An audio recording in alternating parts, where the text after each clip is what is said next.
안녕하세요. 안녕하세요. 연세 편한마디 류마티스 내과 전문의 김대식. 소화기내과 전문의 이지은입니다. 왜 연세 편한마디만 하세요? 저희 연세 편한마디 내과입니다. 아, 네. 저희 류마티스 내과, 소화기 내과, 이제 저희가 여러 가지 질환들을 진료하는 내과입니다. 네. 오늘 영상의 주제는 손가락에 혹이 났어요 입니다. 제가 너무 오버했나요? 아, 네. 깜짝 놀랐네요.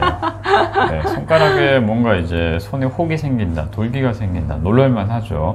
문제는 이제 혹이 생기는 원인들이 사실 다양하게 있으세요. 이런 혹의 원인에 따라서 손가락에 혹이 생기는 원인에 따라서 다양한 증상들과 치료가 달라지기 때문에 오늘은 그런 혹의 원인들에 대해서 알아보는 시간을 가져보도록 하겠습니다. 가장 대표적으로 가장 혹이 생기는 원인이 뭐가 있을까요? 퇴행성 관절염 아닐까요? 네. 제일 흔하겠죠? 네, 가장 흔한 건 퇴행성 관절염입니다. 이제 나이가 들고 연세가 드시면서 손가락 주변 쪽으로 이제 뼈 골극이 자라게 됩니다. 이제 연골이 닳고 이제 뼈 골극이 자라면서 뼈가 튀어나오고 이런 것들이 이제 할머니들 보시면 손 끝쪽으로 볼록볼록 튀어나오면서 이제 퇴행성 관절 변화가 진행되면서 이제 뼈가 튀어나오는 경우가 있을 수가 있어요. 빨리 튀어나오면 언제부터 튀어나올 수 있을까요? 예. 제가 좀 튀어나오는 것 같아서.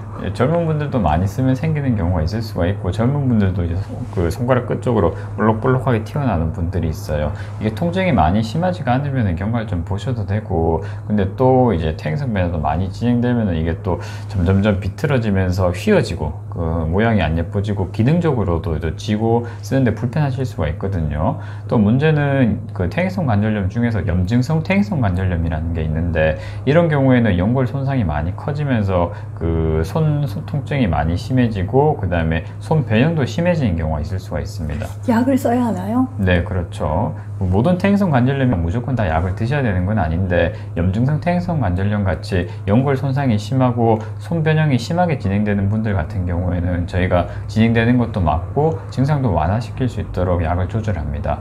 또 이제 흔한 퇴행성 관절염 외에 또 다른 원인이 뭐가 있을까요? 뭐 일단 류마티스 질환이 원인이 되지 않을까 생각되는데요. 네, 맞습니다.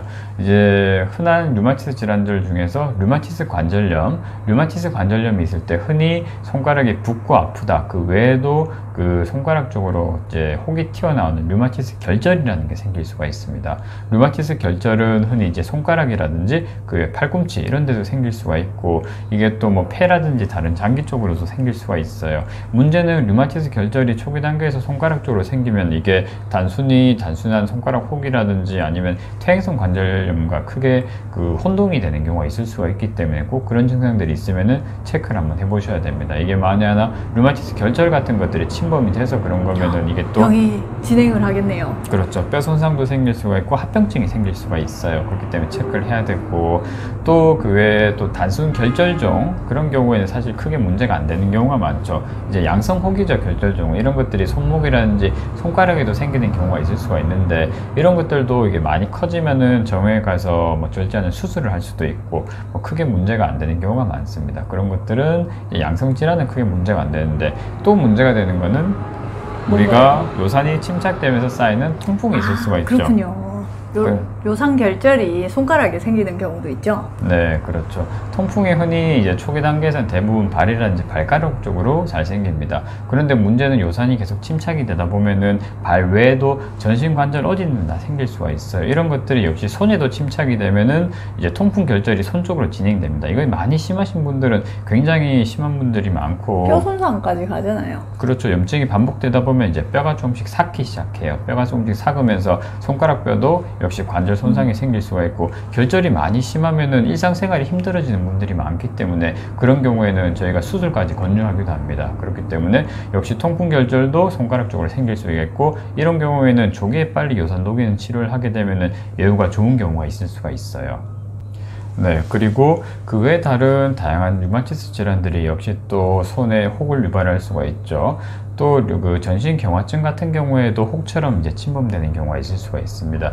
이런 것들이 손가락에 이제 궤양이 생기고 괴사가 생기고 이런 것들이 뼈 손상이 또 생기게 되면은 이제 혹처럼 튀어나오는 경우가 있을 수가 있고, 사실 전신 경화증 같은 경우에는 진행이 많이 되면은 그 관절 증상 외에도 폐라든지 다양한 장기 쪽으로 합병증이 생길 수가 있기 때문에 역시 초기에 발견하고 치료하는 것들이 중요합니다.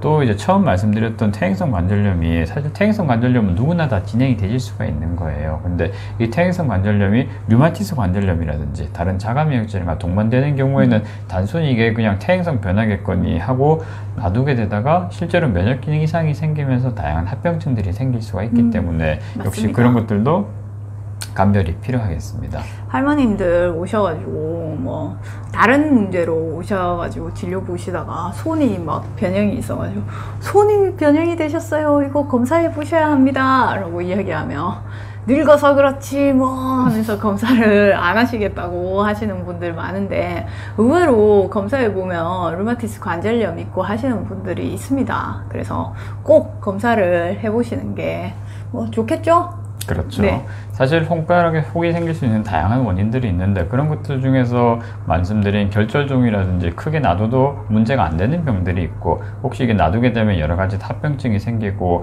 이게 혹도 커지면 미용적으로도 문제가 되고 심해지면 이제 손을 아예 못 쓰시는 경우까지 가는 경우가 있을 수가 있거든요. 그렇기 때문에 뭔가 이상이 있으면 역시 초기에 진단을 하고 치료하는 것들이 중요하겠습니다. 이번 방송은 여기까지입니다. 네, 구독과 좋아요 부탁해요.